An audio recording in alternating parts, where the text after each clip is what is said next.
Okay, good evening. Let's start today's lection. So I'll start with traditional question about sound and video.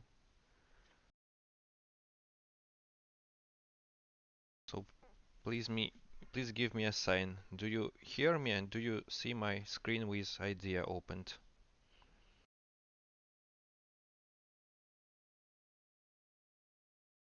Okay, thanks. Okay, now let's start from a homework with matrix class. So I have seen a lot of problems with that. So the main mistake that I have seen that you have mostly tried to print the results as they appear. So, mm, so let me open this this task, the specification of a task. So here is describe transpose of a matrix, what is it and how it should be done. So here's nothing said about to print it. So most operations in in application are just simply performed and state is so so state of some objects are constantly changing, but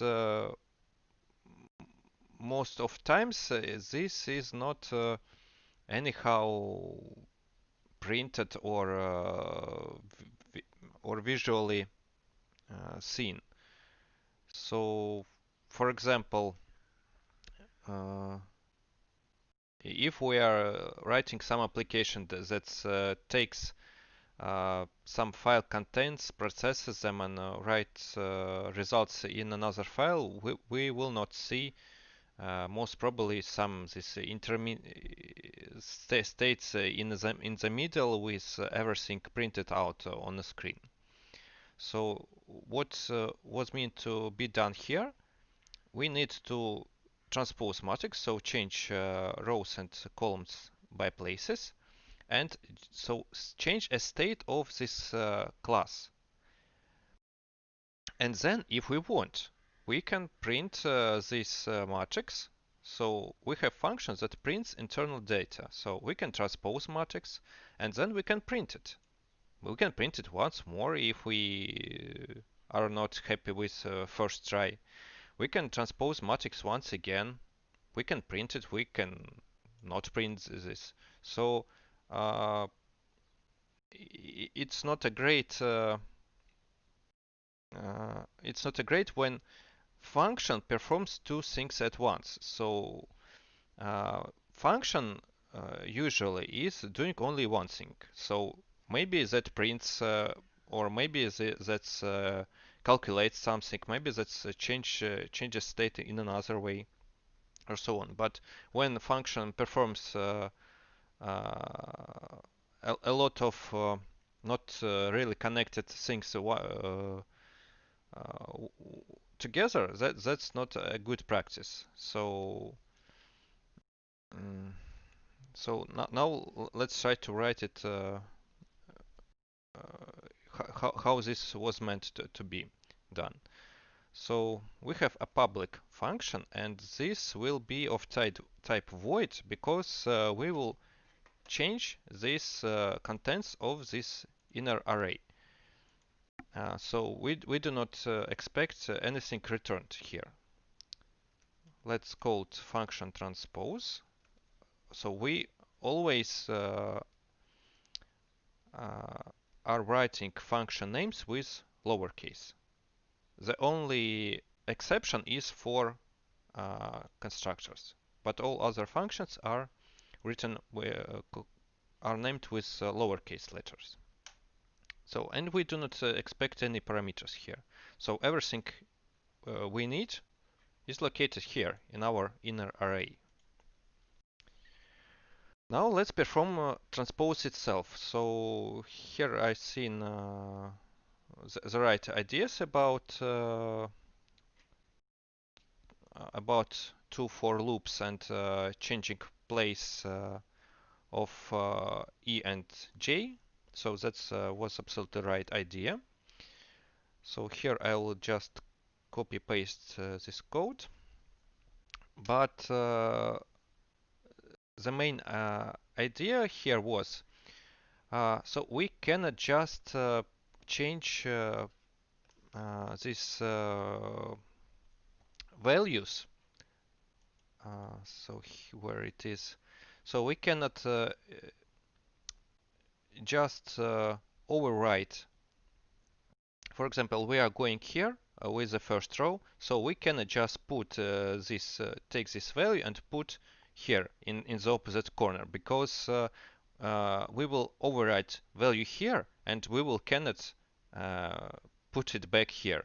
So so what I suggest is to create one more two-dimensional array, put values here there, and change the original and replace the original matrix. So here we will create new array, two-dimensional. Let's call it temp. That stands for temporary. New int. So we are working here with matrices with size 3 on 3. So it's okay for now here to have this hard-coded length values. So here we have defined a new empty matrix 3 on 3. Now let's put values here. Temp EJ is equal to matrix JE. So here we have changed this column and row values by their places. And the last thing that so now we will have transposed matrix here inside this temporary. So what now we have to do is to change the original matrix that we have here inside our class with this temporary.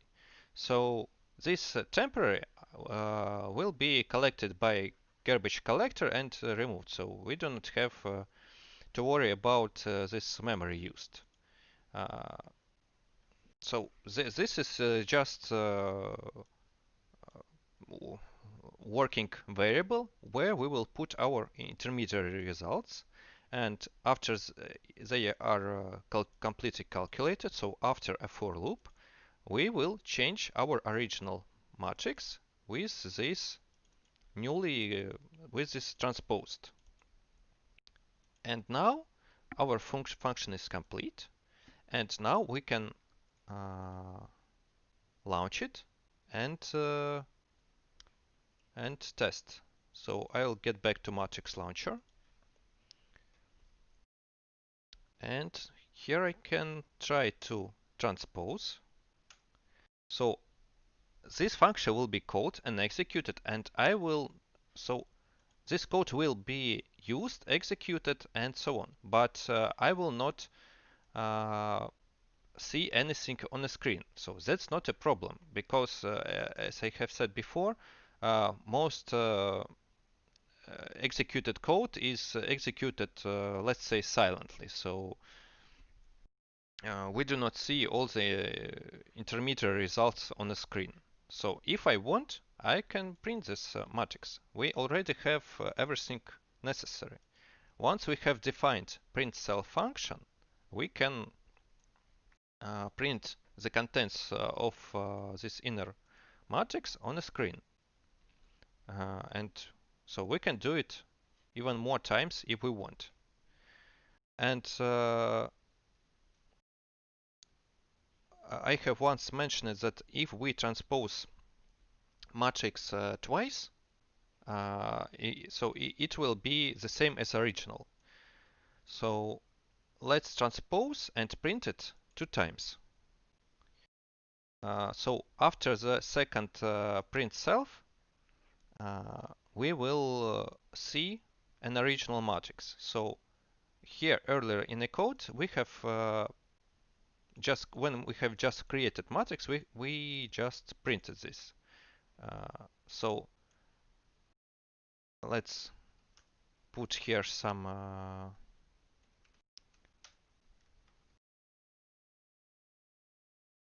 extra white spaces,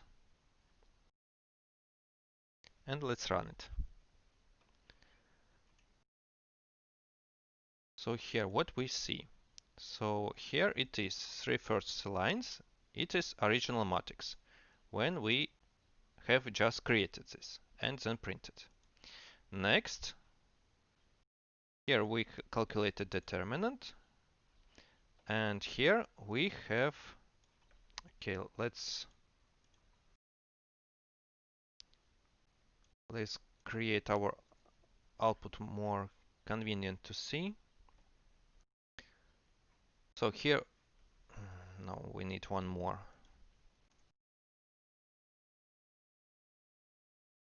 Okay, great. So here is the original matrix. Here we have calculated determinant, and look, now we have transposed matrix here. So we have transposed it and then printed. Next, we have transposed this once again and printed. So this one and this one, you see they are equal. So transposing matrix 2 times gives us the original value. So here is the solution. So let's debug this.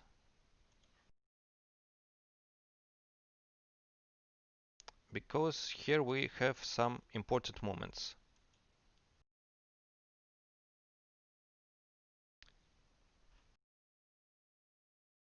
Okay.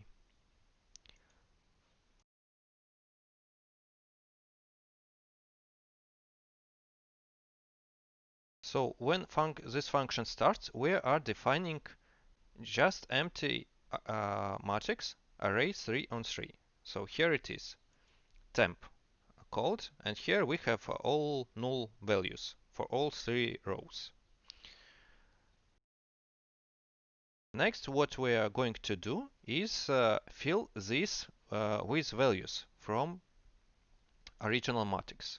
So here we have original matrix 5, 4, 3. So here it is filled with values. So now we are going to put the values values from original matrix, but with changed indexes from E with J to G with E. And here we go, and now our this temporary array is filled with transposed values. After it is done, well, here's important on this 35th line. We still have the original matrix. It is left unchanged. So we have not changed its values. So I have opened a first row of original matrix and first row of temporary matrix. So original left unchanged. We have just read its values, but a little bit in different order. And now, at the same moment, we have this transposed temporary matrix with different values. So the same row, but with different values, because we have taken data from not from a row, but from a column. And what happens here on the 35th row, we are changing the original matrix stored here in this class with calculated new temporary. And look, now they are same. 5, 4, 7 here and 5, 4, 7 here. So that's how we have changed the original state of this class. So there can be 2 types of functions that mutates the inner state, or or does not mutate. So this function transpose, it mutates the value. So now our matrix stored in this class is changed. Now it has rows and columns changed by the places. This function calculate determinant does not change the state.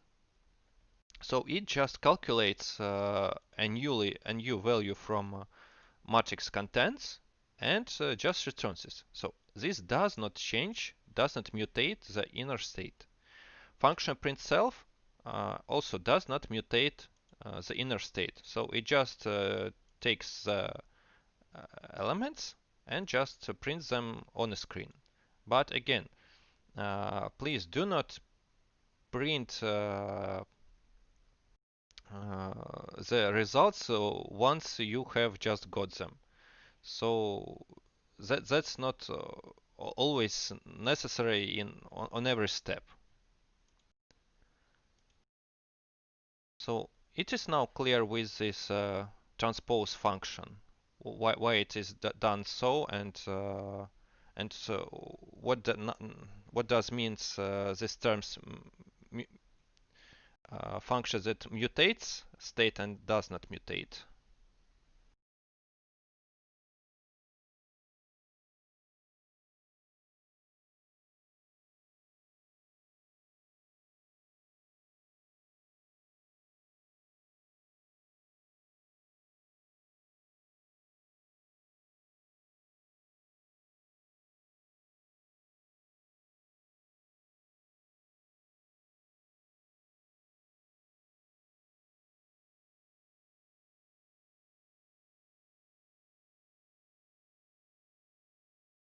Okay, if it is clear now, let's go to second homework.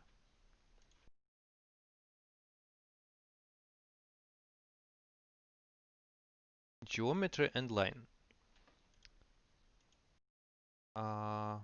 So if I launch this now, I will get length of 0 because our function just returns 0. It calculates nothing and currently just returns a 0. Okay, how do we calculate length of a function, of length of a line? So let's get back here to our drawing. So imagine here we have this orthogonal triangle here additional, and this is I don't know how it's in English, hypotenusa. So divi catheti un hypotenusa. So we are calculating this just by Pythagoras theorem. So we need to calculate the differences on x-axis between points and difference on y-axis between these 2 points. And then we will just use Pythagoras theorem to calculate this length. So okay, how can we get these differences? So everything necessary we already have in this class. So we have these points, start and finish point. They are already accessible here in this function. These 2 points, so let's go inside this point. So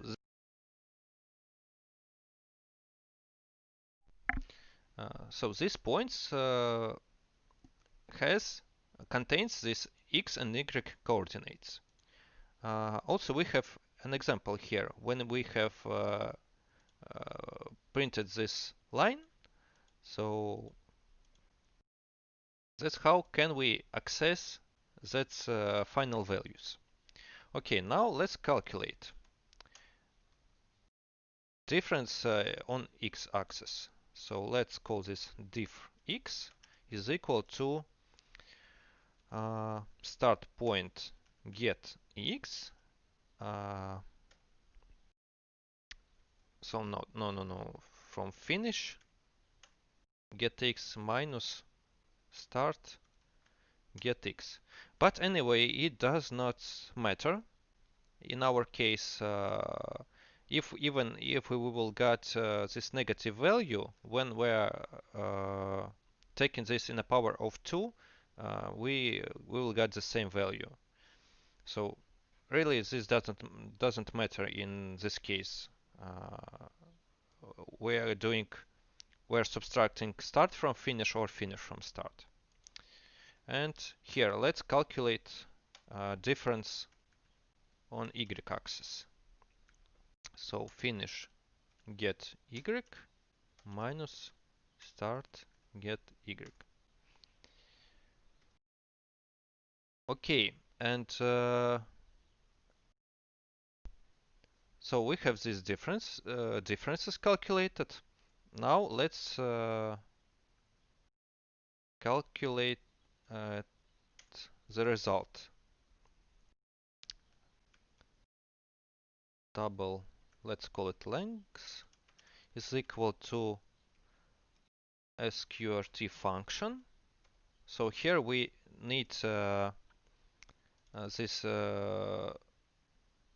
difference x plus different y, but in power of 2.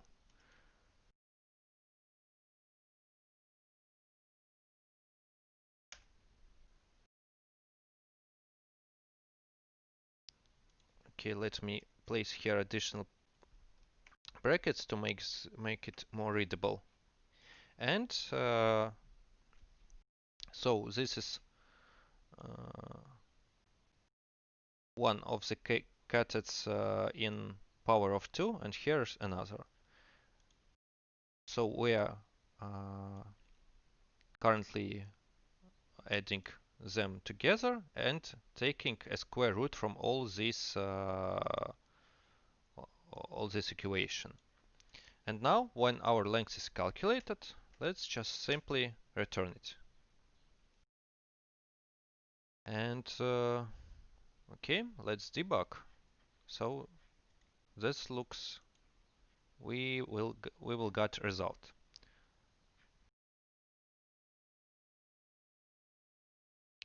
So well, let's look on start and finish here. So our start point is located here and our finish point is located here. So if I manually calculate this difference on x-axis, I will get 5 minus 1. I will get 4. So difference in x, we have 4. Now let's calculate difference on y. So 2 minus 1. Okay, I have got 2 minus 1, I've got 1. So that also looks correct. So here I will perform this calculation. So I will get here 16 plus 1, and after taking square root from all this sum, I will get square root from 17. So it is some number with floating point a little bit more than 4. So yes, now I have the length. So it will be 4 with some tail. So now this is calculated. Let's get back here. Now we have this. So because this function returns calculated value, so now we can create variables in a calling point. So we can assign calculated value from here, somewhere here, and print on the screen. So yes, here it is length calculated. Okay, and it is now clear with this length function.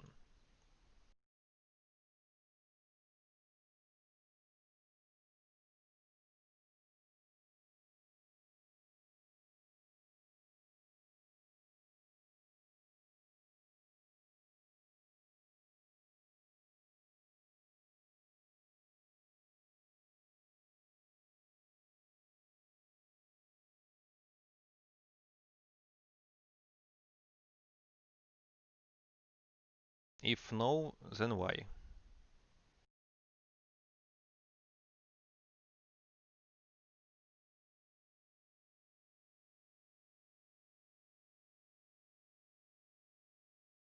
Okay, why we need return?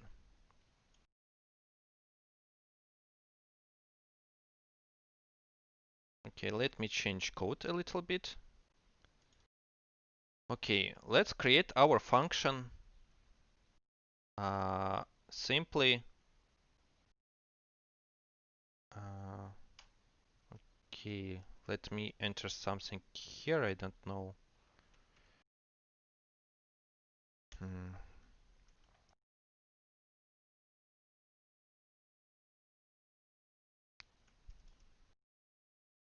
So this is just a fake operation to stop debugger here. So it does not mean nothing here. Uh, so why and when we use returns or no? Okay, so we have a line. We need to calculate length because we will use this length for our further calculations. Okay, let's go inside that function. So I have created this function with void type, so it does not return anything. Okay, now let's go. So I am calling this function. I am going inside. So again, I have calculated difference in x, I have calculated difference in y, I have calculated length, and okay, this is calculated, and everything is great. But I need this calculated value here inside main function. So return, it is the way how to, so this value is calculated, but even idea says that so if I stop debug, this will idea will tell us. So this variable is unused because it is calculated here, but it is not used anyhow more. So these, for example, these two variables are just temporary variables that are needed to calculate length. Okay, they have lived a long and prosper life, but they have performed their function and are no longer necessary. And now, but this one calculated value will just remain here and will do nothing because after the function is executed, so this execution flow returns here in main function, and we do not know this length. So it is calculated, but it remained here. And so cannot access this variable located here. Uh, so so we have calculated, but we do not, but we cannot use the result. So that's so return. It is necessary to return calculated value to original to a place from where this function was called. Okay, let's for example, here's function void print self. Why it is void here? Because we do not need to return anything. Print self just creates a smart representation of a line. So here, for example, and prints this on a screen. So it is printed. Everyone is happy with this. And so that's everything. So we do not need to, we have not calculated here anything, and we do not pass the calculated value back. So we have printed. Everything is done right. And that's just because this function is void. So when we need, so return statement is used when we need to return something calculated value back to place where function is called. For example, here, because we will use this length for our next calculations. But there are maybe some functions that just need to be performed, and they doesn't return anything because nothing is calculated needs to be returned. So I hope I have answered this question. So when to use void or returning something, that depends on the need. So here we have calculated length based on the uh, point location. So we have calculated, and we need to somehow get this value back. So please remember this example with when you come to someone and ask how much is a clock. So this person calculates this value on a watch and doesn't tell you. Okay, I hope it's clear now. Now let's so now let's get back to our painting. And so we see here a triangle that consists of 3 lines or 3 points. So now let's create a class triangle that and let's build it by 3 points. So line had 2 points. So every line consists of two points. But let's define class triangle that consists of 3 points. So that's geometric. Let it be geometrically correct. So your practical assignment is to create to define class triangle that consists of 3 points. So it will get these points on the start or in the constructor, and will hold it as an inner state. So let's call them A, B, and C. So that's normally for triangle. I give you 4 minutes for this till 1910.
Okay, let's get back. So did you succeed with triangle definition?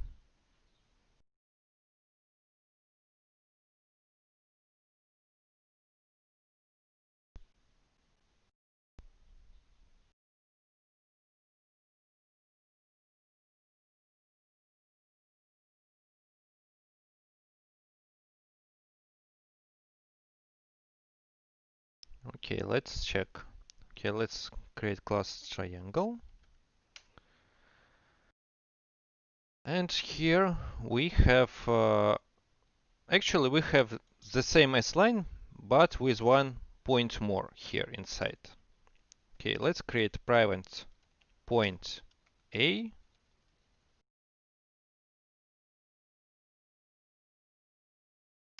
B, and C. And let's create constructor that takes this gathers all that points and assigns value to these instance fields. So public triangle, and here we expect these points to come from outside. So point A, point B, point C. Open and finish curly braces, and let's assign these values. This A is equal to A that comes from here, from these parameters. So this A is pointing here. This B is equal to B, and this C is equal to C. So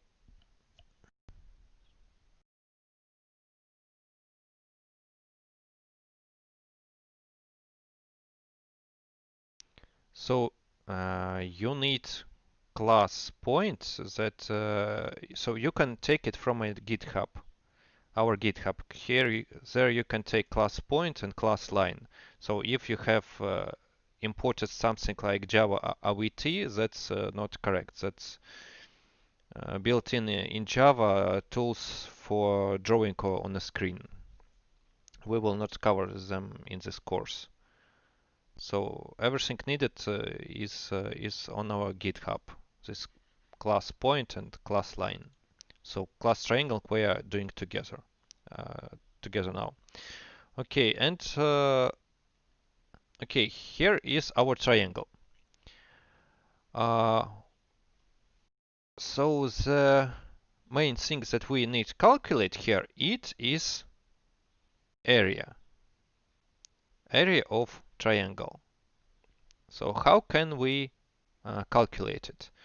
If we know length of these lines, we can use this Heron's formula to calculate it. So we need to calculate half of perimeter. So taking length of this line, this line, this line, calculate them together, then divide by 2, and use this formula. So this half perimeter multiplied by half perimeter minus length of line, this A, and so on and so on. So here's this formula how to calculate area of triangle. So I have given this formula in our Discord chat. So now let's so before so here let's discuss about how we declare this function that will calculate us an area of triangle. So please write in the chat your your proposals for this function declaration. So no contents, just no contents, just signature, just this first line that of declaration. You have point in red, maybe because that's from a lowercase.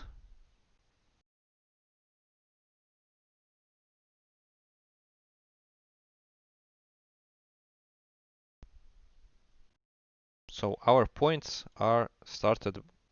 So class names always from uppercase.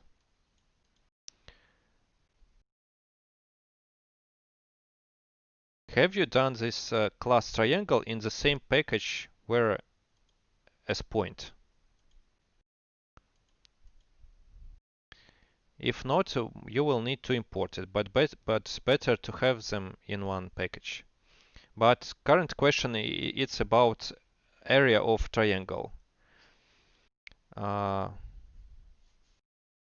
so how we will declare this function?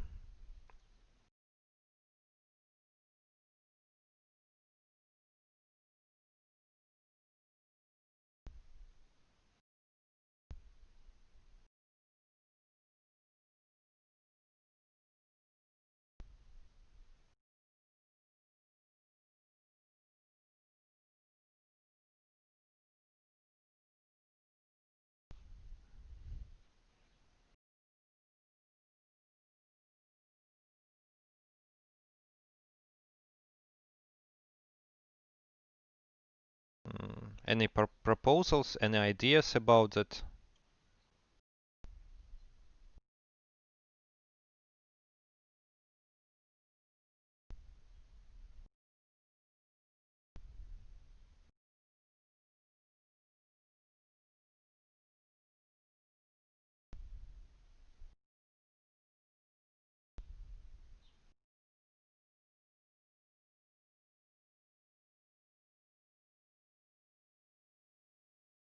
So first answer public double.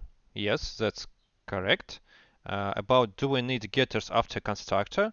So that is dependent on. So that is not necessary. You can write them, you can not write. That depends on what you need. So here, for example, here with points, we have declared getters because we got these point coordinates in class line. So we have really used them. So we have used them, so they are needed. Here inside triangle, these points, I don't think that we will need them outside. So I don't need that we will need getters here. So that's not so that depends on semantics and what you want to achieve by this. So if someone will need these points from triangle from outside, okay, then you will need to write these getters. If no, so then no. Okay, about area functions. So yes, this will be a public function, and area by itself that's just a decimal number. So public double area. And about parameters, so we have everything needed here inside. We have points. We can create lines from points. We can calculate the square. So here I will write simply return 0 because so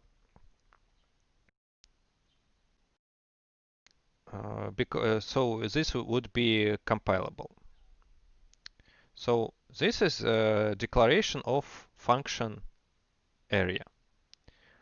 Okay, let's start together with calculating perimeter, and then and then you will get this practical assignment to calculate area till finish. Sorry, but before uh, doing these functions, let's calculate a new triangle here inside geometry class. So our type of this triangle is this one, triangle from uppercase. Let's call it ABC, and it's equal to new triangle. And now here we need to give 3 points. So here in constructor we have declared that we are waiting 3 points to construct a triangle. So here we have here them A, B, and C. A, B, and C. And now let's double area is equal to ABC area. So here we will get calculated area of this triangle. So if I launch it now, I will get 0 because that's how our function is implemented. But now we will try to implement it. So please rewrite this triangle instantiation and give me a sign, and then we will continue with perimeter calculation.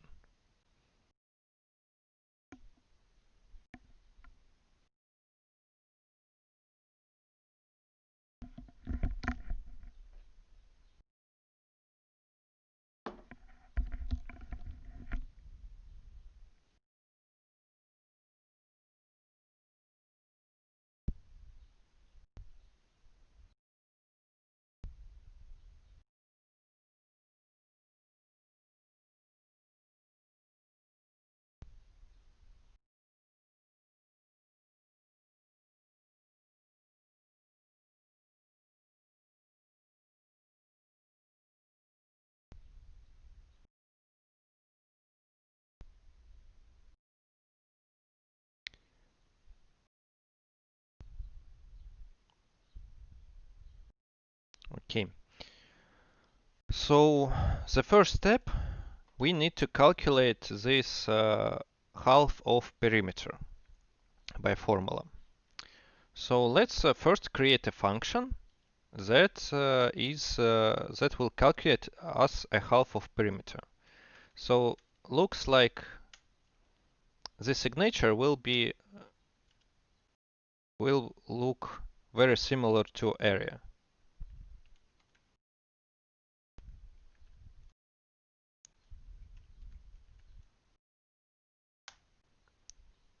So let's start from return 0. And here let's discuss how we will calculate it. So we have points A, B, and C. So let's look on this image. So how will you calculate this half perimeter by these classes that we have already defined? So from point and line class. How can we calculate this half perimeter?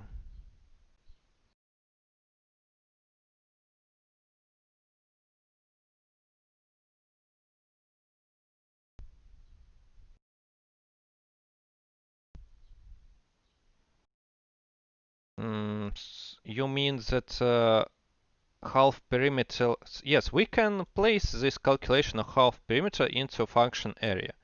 But sometimes it's better to split some logical parts in multiple functions. So later we will call this half perimeter function from area function. So this function we even can have this private because we will use it from internals. So yes, please change it to private double.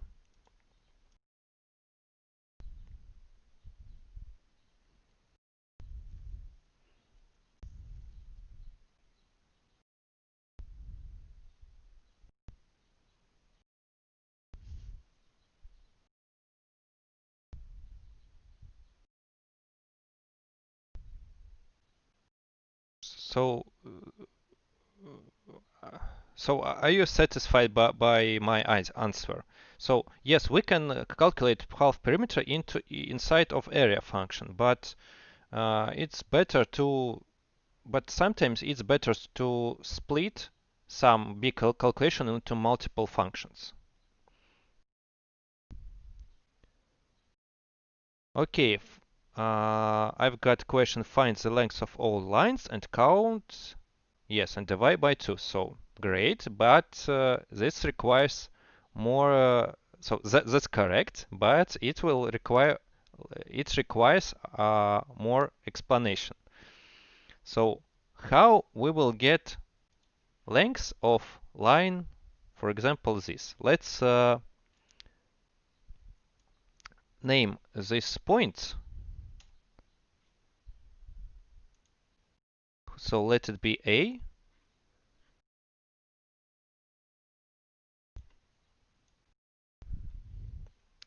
B, and C here. So how can we calculate length, for example, BC?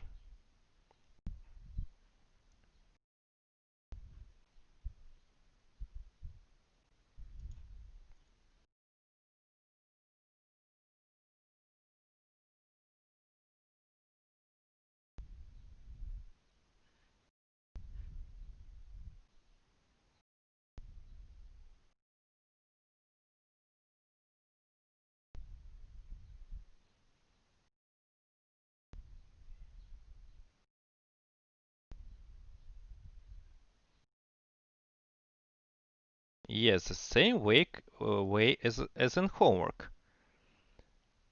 But do you like to uh, perform the same things once again, or you are lazy like me and do not want to do things that are already done?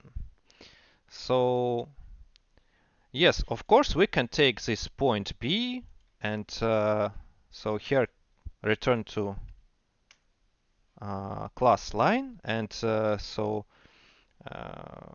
perform the same things, to calculate difference on one point, so calculate these differences in coordinates between one point and second point and this calculate length.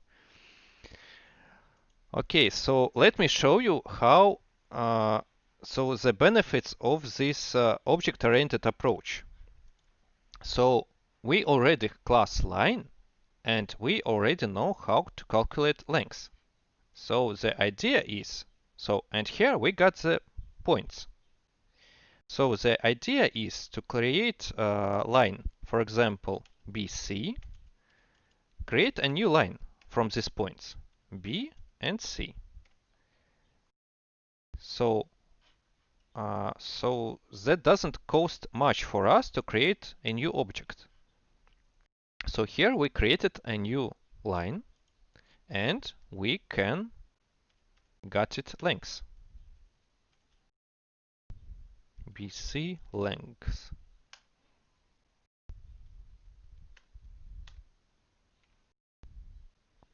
So we already have this code written here. So that's why we do not need to do it one more time. So copy pasting code across projects, that's a very bad practice. And if we once written something like this, it's better to reuse. So okay, so that's how we calculated length for B and C. So your next assignment is to get the lengths of AB, AC, calculate, sum them together, and divide by 2, and put it into return statement. Everything is so it is clear now what kind of trick we have done here, and what do you need to perform next.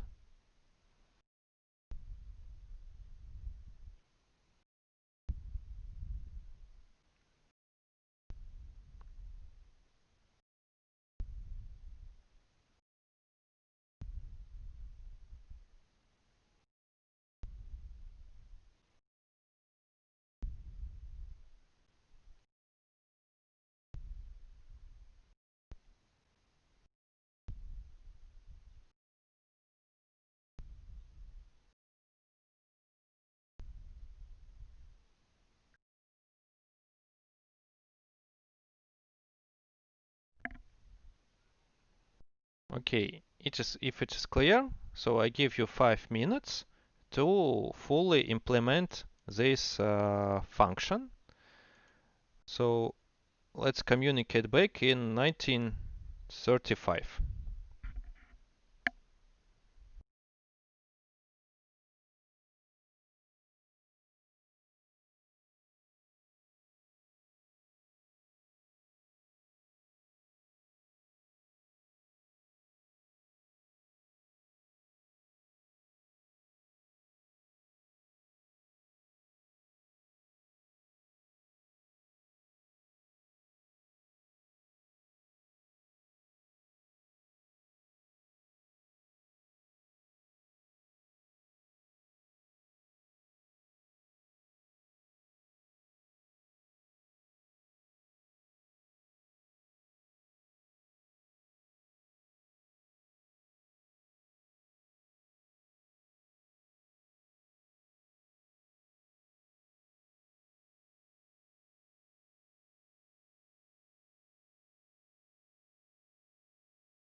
I don't see any downs or pluses in the chat.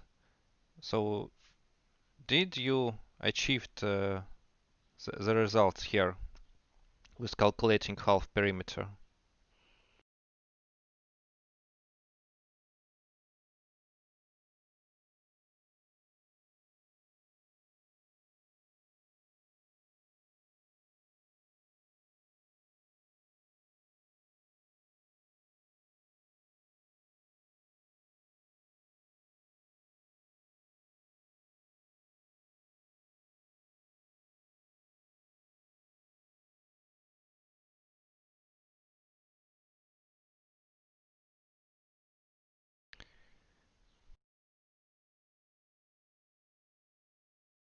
General error. Okay, so what we needed to perform here is to create several two new lines with appropriate points. So line AC, it is a new line from points A and C. Now let's calculate its length.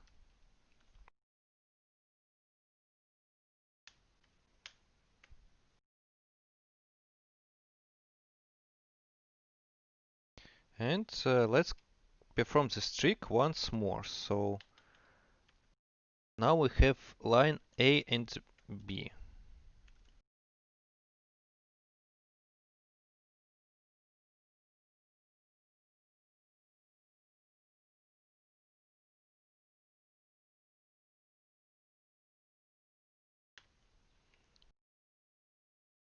So here AB dot length. So I have these three lengths. Now let's sum them together.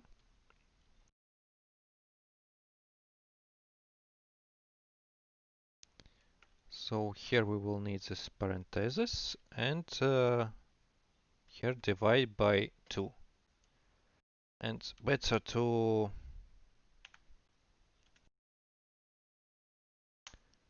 put it in some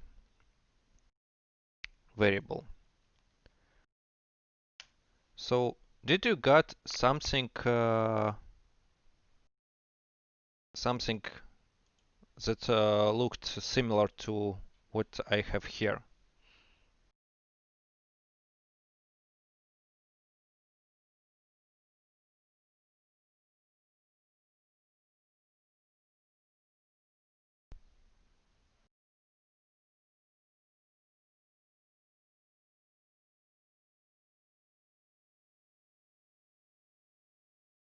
Okay, so one more hint. So if you have errors something like class not found exception, so looks like so you cannot run a code if it's not compilable.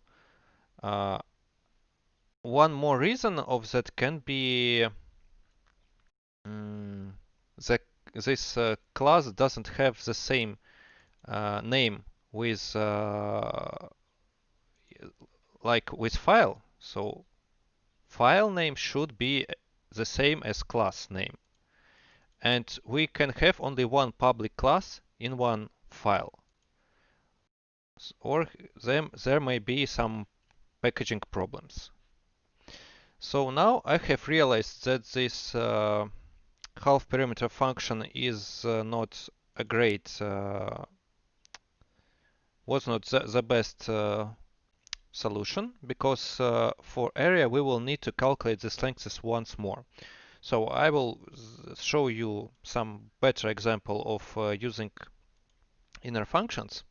So let's just cut this code from that function and move it here inside area. And please let me know once this is complete.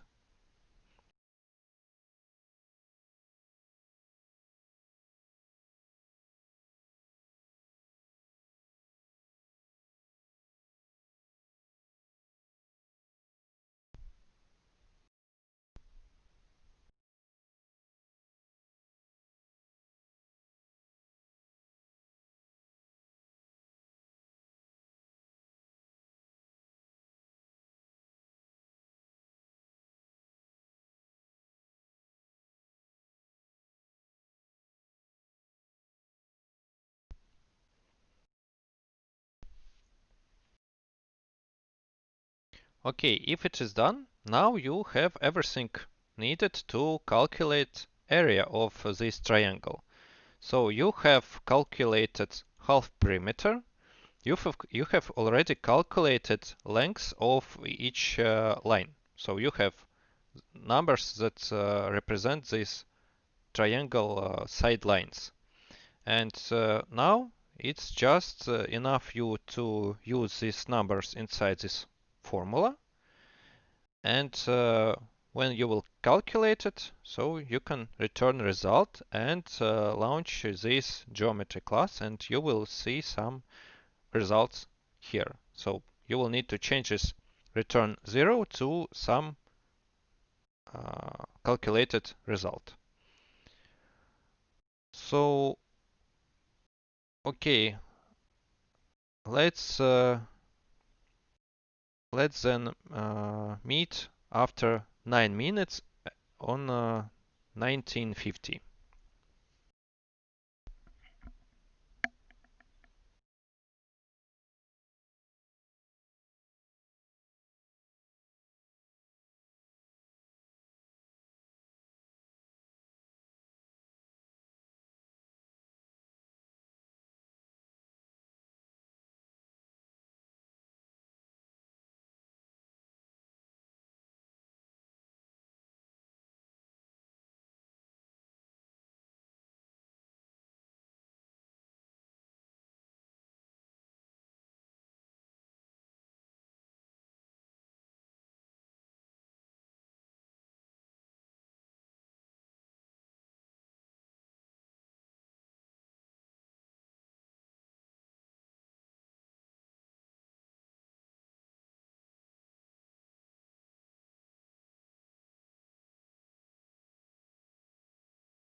Well, okay, I've got a lot of questions, but it's hardly to answer on them from a phone. Okay, so let's calculate this together. So our area will be equal to half perimeter,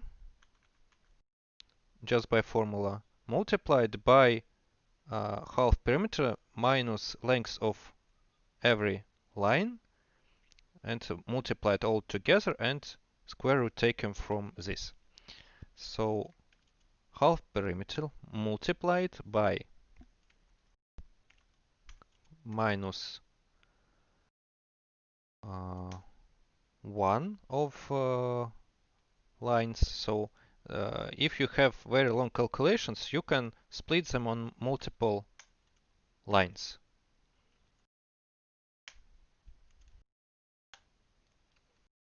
You can write them in one line, but it's better to split on multiple lines.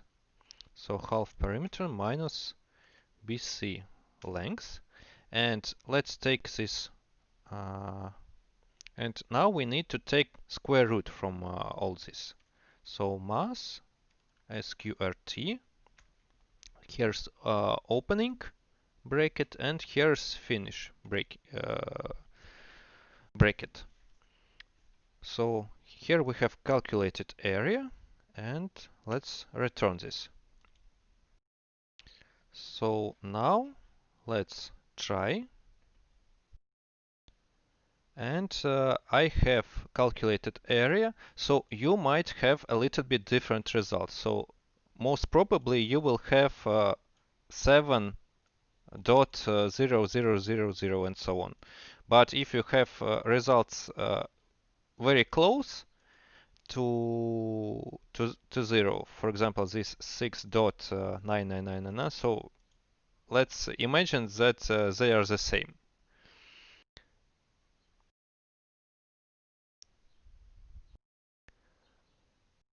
So so looks like formula works.